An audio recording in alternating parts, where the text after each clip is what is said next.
Tua palavra é luz no meu caminho, luz no meu caminho, meu Deus. Tua palavra é luz no meu caminho. Estimados irmãos e irmãs, que bom nos encontrarmos neste domingo em que celebramos a solenidade de Cristo, Rei do Universo. Terminamos mais um ano litúrgico. Neste ano litúrgico em que a Igreja nos ofereceu o texto do Evangelho de Mateus. E ao longo deste ano fizemos todos os dias, especialmente os domingos, visita a este Evangelho.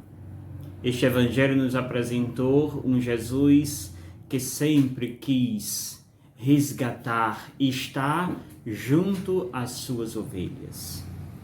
E nada menos do que neste domingo terminarmos este ano litúrgico com a predileção de Deus em relação às suas ovelhas. Não deseja Ele que nenhuma delas se percam, mas estejam junto dele. Por isso, o texto que nós meditamos neste domingo, a leitura primeiro do livro de Ezequiel, da profecia de Ezequiel, no capítulo 34, a partir do versículo 11, onde nos mostra alguns pontos interessantes. E fiquemos apenas com os verbos desta leitura. Os verbos nos ajudam a rezar e nos ajudam a ver quem é Deus, a ver o amor que tem Deus para com cada um de nós. Revela o texto que Deus, eu mesmo vou procurar, o primeiro verbo, procurar minhas ovelhas e tomar conta delas. Que belo! Eu mesmo vou procurar aquela que está perdida, aquela que se transviou, eu vou em busca e vou trazê-la para estar comigo. Depois, a leitura continua dizendo que esse pastor é aquele que se propõe a cuidar das suas ovelhas, cuidar das minhas ovelhas, e vou depois resgatá-las. Cuidar, resgatar. E depois apresenta Deus como eu mesmo vou apacentar. Deus é o pastor que procura, é o pastor que cuida, é o pastor que resgata, é o pastor que apacenta as suas ovelhas. E finalmente, é aquele que vigia, é aquele que não quer que elas não voltem a se perder. É aquele que está pronto a enfaixar as ovelhas que estão com as pernas quebradas. É aquele que está pronto de apacentar as ovelhas que necessitam.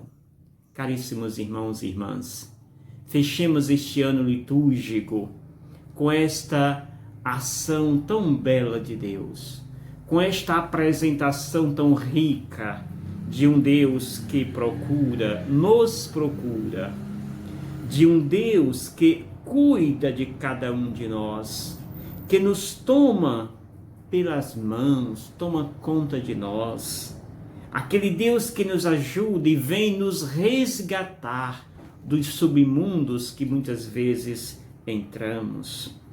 Este Deus que nos apacenta e nos acalenta. Deixemos ser conduzidos por esse Deus amoroso que está pronto a cuidar de cada um de nós. O texto do Evangelho que nós meditamos nesta solenidade de Cristo Rei do Universo é Mateus 25, 31 ao 46, onde nos mostra esta escatologia, esta visão escatológica de Jesus. De Mateus, que nos apresenta esta visão de como poderá acontecer. Não é uma visão, uma descrição jornalística. Não é esta a proposta de Mateus. Mateus não é jornalista, e sim um catequista. Um catequista que procura ler as realidades divinas a partir dessa intimidade que ele mesmo tem com Deus. Por isso, fiquemos com três coisas importantes deste evangelho. A primeira é a introdução, onde Mateus apresenta o que ele vai falar, o que ele quer apresentar. Por isso ele diz: quando o Filho do Homem vier em sua glória, acompanhado de todos os anjos, então se assentará em seu trono glorioso. E ali todos os povos da terra serão reunidos diante dele. E ele separará uns dos outros, assim como o pastor separa as ovelhas do cabrito. Aqui ele coloca, portanto, a pedagogia de como ele quer falar, se expressar neste evangelho. A segunda parte do mesmo evangelho é onde ele vai descrever a primeira parte da introdução, onde ele vai falar ao primeiro grupo que ele elenca neste evangelho. E este primeiro grupo que ele apresenta são justamente as ovelhas. E a estas ovelhas ouvirão dele: vinde bendito do meu Pai. E esta resposta é fruto da ação das ovelhas. Ou seja, qual é a ação das ovelhas que leva o Pai a acolhê-lo de forma tão bem e agradável? Ele vai dizer: o que levou o Pai a acolhê-lo, vinde bendito do meu Pai, é porque dizer: vocês, quando eu estava com fome, me deste de comer. Eu estava com sede e me deste de beber. Eu era estrangeiro e me recebeste em vossa casa. Eu estava nu e me vestistes. Eu estava doente e cuidaste de mim. Eu estava na prisão e foste me visitar. Pois todas as vezes, quando perguntado por que, quando foi que nós fizemos isto contigo, pergunta as pessoas a Jesus. E Jesus diz: todas as vezes que fizestes isto a um dos meus irmãos, a um dos menores, foi a mim que o fizestes. Todas as vezes que fizeste isto com aquele que necessitava, que estava doente, que estava preso, que estava nu, que estava com fome, foi comigo que fizeram. Por isso, vinde bendito do meu Pai. Se quisermos ouvir esta voz, esta frase, este bem-vindo de Deus, percorramos este caminho que nos aponta Jesus. A terceira parte última do Evangelho, Jesus se volta ao segundo grupo, que são o evangelista denomina de cabrito. E a estes serão recebidos com a seguinte frase: afastai-vos de mim, maldito. Afastai-vos de mim, malditos. Ide para o fogo preparado para o diabo e para os seus anjos. E aí ele vai dizer por que os recebeste desta forma. O que os levou a agir desta forma com estes cabritos. E aí ele vai dizer: todas as vezes em que, pois eu estava com fome e não me deste de comer, eu estava com sede e não me deste de beber, eu era estrangeiro e não me recebeste em vossa casa. Eu estava nu e não me vestistes. Eu estava doente na prisão e não foste me visitar. Perguntado quando foi que isso aconteceu. E a resposta é: todas as vezes que não fizestes isso aos menores, aos pequenos e aos abandonados que batiam em vossa porta, foi a mim que não o fizestes. E a estes, portanto, serão recebidos desta forma: afastai-vos de mim, malditos.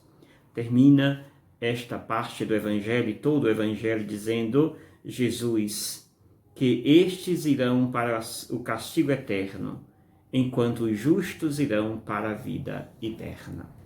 Parece nos botar medo o autor. Não é este o objetivo.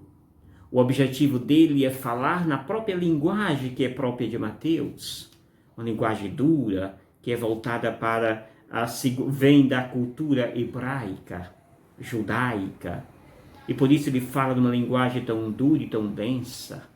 Mas não é para dizer que Deus é este castigador e punitivo, mas para mostrar a urgência que há da nossa conversão, a importância que há desse nosso passo dado em direção a Deus. E se nós quisermos receber de Deus esta boa notícia, vinde bendito do meu Pai, comecemos a fazer aquilo que Ele nos propõe. Abrir as portas aos estrangeiros, visitar os doentes, dar comida a quem tem fome, vestir a quem está nu. Assim fazendo, estamos cuidando da beleza e da espiritualidade proposta por Jesus. Terminamos essa liturgia da palavra com São Paulo aos Coríntios, que diz para nós que Cristo ressuscitou como primícia dos que morreram. Cristo ressuscitou dos mortos como primícia dos que morreram. Cristo foi o primeiro, aquele que experimenta a morte e vence a morte como o primeiro. E se ele é o primogênito, imitaremos o Filho de Deus. Assim também morreremos, e a morte não nos vencerá, pois o Filho de Deus venceu a morte. E Paulo vem trazer uma imagem bonita, quando ele disse, pelo homem a morte entrou na vida, é por um homem que a vida se sobreporá à morte. Ou seja, o homem, Adão, foi aquele que trouxe a morte. Jesus é aquele que traz a vida e vence a morte. E aí, diz Jesus, a importância de viver esta comunhão com Deus. E aí, ele mais uma vez vem dizer, é necessário que nós vivamos esta intimidade com Deus, com Cristo que é vida. E é nesta vida que a beleza de Deus transparece a todos nós. Por isso, amados irmãos e irmãs, deixemos que esta vida em Jesus nos motive, nos transforme e nos capacite para sermos cidadãos do céu. E assim transformar um mundo que parece tão desumano, que mata pessoas, que tem racismo, que destrói a vida. É preciso abraçarmos esses princípios apresentado e ensinado por Jesus. É somente assim que conseguiremos vencer a morte e exaltar a beleza da vida. Jesus nos propõe a abandonarmos o Adão velho e abraçarmos o Cristo, o homem novo, que traz a vida e vence a morte. Que Deus nos abençoe, nos conceda um abençoado domingo. Em nome do Pai, do Filho e do Espírito Santo. Amém. Não esqueça de compartilhar este vídeo com seus amigos, deixe o seu like, que isso ajuda muito a plataforma, e se inscreva no canal se você é novo por aqui. Obrigado e gratidão.